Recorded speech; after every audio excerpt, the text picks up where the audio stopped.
সরকারি সেবা যাতে জনগণের দোরগোড়ায় পৌঁছে যায় সেজন্য নাগরিক সেবা বাংলাদেশ এই নামে একটি সেন্টার পরিচালিত হচ্ছে।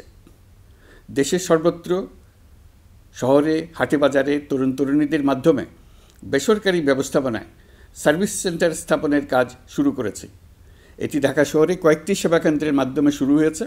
প্রশিক্ষণপ্রাপ্ত স্থানীয় তরুণ উদ্যোক্তারা নাগরিক সেবাকেন্দ্র থেকে সাধারণ নাগরিকদের এনআইডি, পাসপোর্ট, লাইসেন্স, পুলিশের কাছে জিডি করা, কর ফাইলিং করা সহ বিভিন্ন সরকারি ডিজিটাল সেবা দেবেন।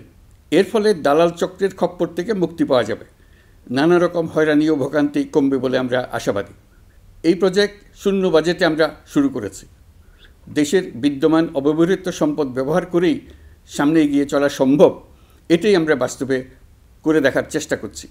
আমাদের চেষ্টা হচ্ছে প্রতিটি মন্ত্রণালয় থেকে যতগুলি সেবা এর আওতায় আনা যায় সবগুলোকে নিয়ে আসা। আমরা চেষ্টা করছি যাতে শিশু জন্মগ্রহণ করা মাত্রই তার জন্মসনদ পেয়ে যায়, ওটাই হবে তার নাগরিক স্বীকৃতি এবং রাষ্ট্র কর্তৃক তার দায়িত্ব গ্রহণের অঙ্গীকার। ওইখান থেকেই যাবতীয় সকল সনদ সে তার নাগরিক অধিকার হিসেবে ক্রমাগতভাবে সম্মানের সঙ্গে পেতে থাকবে। এক অফিস থেকে আরেক অফিসে তার দৌড়াতে হবে না, দালালের পেছনে মাসের পর মাস ঘুরতে হবে না।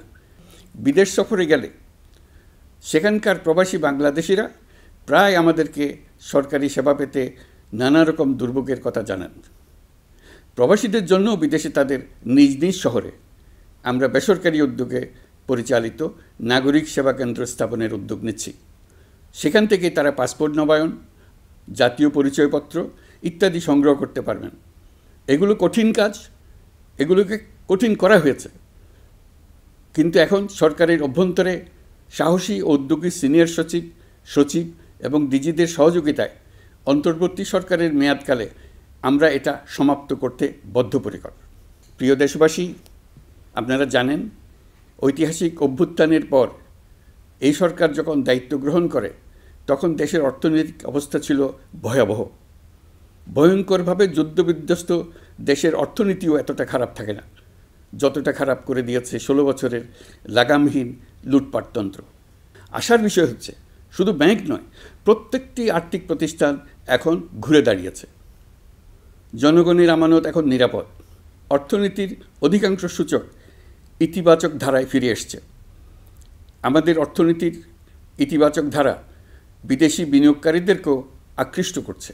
বৈদেশিক মুদ্রার রিজার্ভ শূন্যে নেমে যাওয়ার ভয়ে পতিত সরকার বিদেশি ব্যবসায়ীদের আয় নিজ দেশে নিতে দিচ্ছিল না।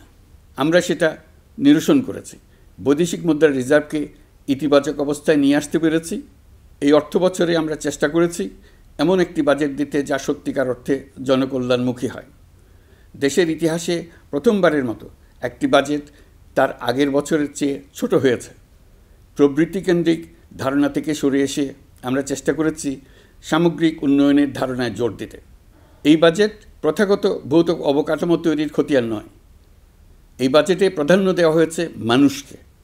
নজরদারি বৃদ্ধির ফলে রপ্তানি আয় বেড়েছে।